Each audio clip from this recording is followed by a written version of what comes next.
Hello guys दर्शक नमस्ते अनि म चाहिँ दाउजी भयो अभिषेक तपाईँहरू कस्तो हुनुहुन्छ होला म चाहिँ एकदमै ठिक छु अनि आज चाहिँ बिहान होइन सबैलाई गुड मर्निङ उठ्यो अनि रातसात बोलेर हामी चाहिँ पसल एउटा मार्केट जाँदैछौँ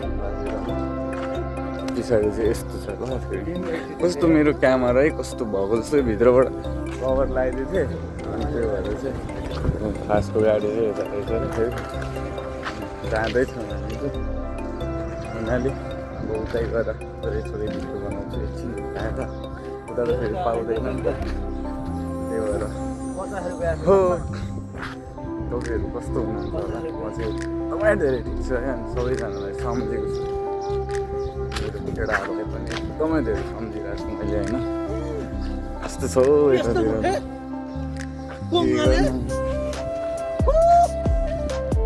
बुढो भइयो साउदी आएर त यार साउदी आएर त जहाँ त खुट्टा मात्रै सेतो हुन्छ यार मान्छे त त्यस्तै हो जुत्ता लगाएर जुत्ता लगाएर मात्रै म के साह्रो हो घटेर हेरौँ न यहाँनिर केटीको चक्करमा लागेर हो यस्तो भएको होइन केटाहरू यतिको उमेरमै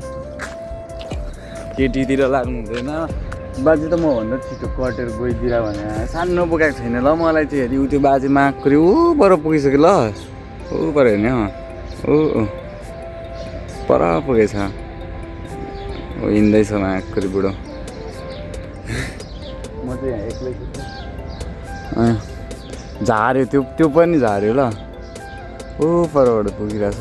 त्यो पनि झाऱ्यो म चाहिँ यहाँ एक्लै छु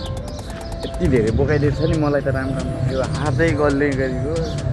झ्याम्मै छ क्या मलाई चाहिँ हेर्नु न कस्तो छ ठाउँ हिँड्ने ठाउँ त्यतिखेरको होइन तर दामी छ यो चाहिँ मार्केटभित्र छ हामी बस्नु चाहिँ यस्तो छ क्या खतरा छ है भन्नु चाहिँ यस्तै भयो नि गाडीको के हाल गरिदिएको होला नि त्यो हेरौँ न यस्तै छ हौ अति नै क्या यो बाजेलाई त मैले अहिले गएर नि अहिले गएर यस्तो थर्काइदिन्छु नि होइन भिडियो बनाइ थर्काउँछु मैले बाजे गएको ल यत्रो सामान छ एक्लै बोक्नु पर्ने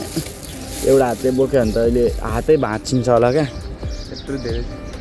भाइ गाइज मलाई आज बाहुनले फसायो नि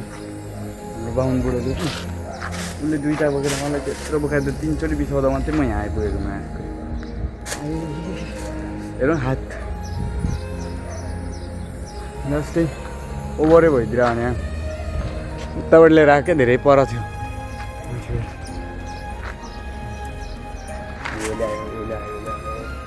परबाट ल्याउनु थियो धेरै टाढो यहाँ छ तर यो ठुलै खोल्नु त्यही भएर चाहिँ हो क्या आयो फासको बङ्गालीहरू अनि यस्तै छ अनि आज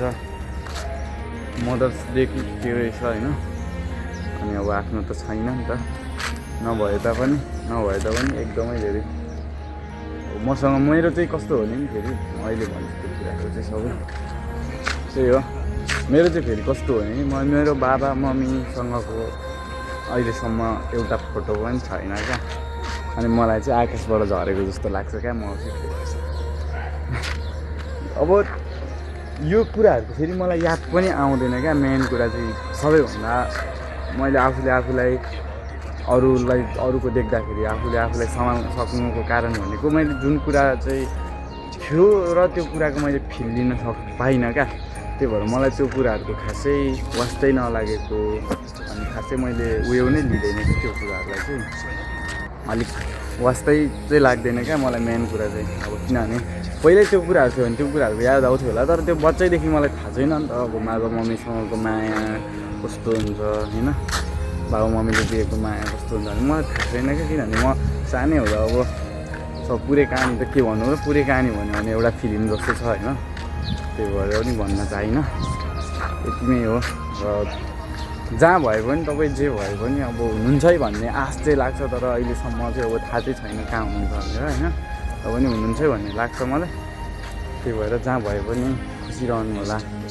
हुन्छ र भाग्यले भेटेछ भने एकचोटि चाहिँ हेर्नु पाइयोस् मेरो आमा भन्ने चाहिँ मलाई लाग्छ अनि यस्तै छ हाम्रो कामहरू चाहिँ कति दिन भएको थियो क्या फेरि मैले भ्लग पनि बनाएको छुइनँ अनि आज चाहिँ बनाउँदैछु फाइनली कता हिँड्नु पर्दा चाहिँ ए त्यही हो अब यदि भाग्यमा छ र मलाई देख्नु जुरेको छ भने चाहिँ म एकचोटि चाहिँ मेरो मम्मी कस्तो हुनुहुँदो रहेछ अनि हेर्न चाहन्छु क्या। अनि मेरो एउटा त्यो चिज पनि एउटा सपना जस्तो भनेको छ नि त, त्यही भएर नि म एकचोटि चाहिँ हेर्न चाहन्छु मेरो मम्मी कस्तो हुनुहुँदो रहेछ होइन, भन्ने चाहिँ लाग्छ मलाई। त्यही हो भाइ गाइस, आज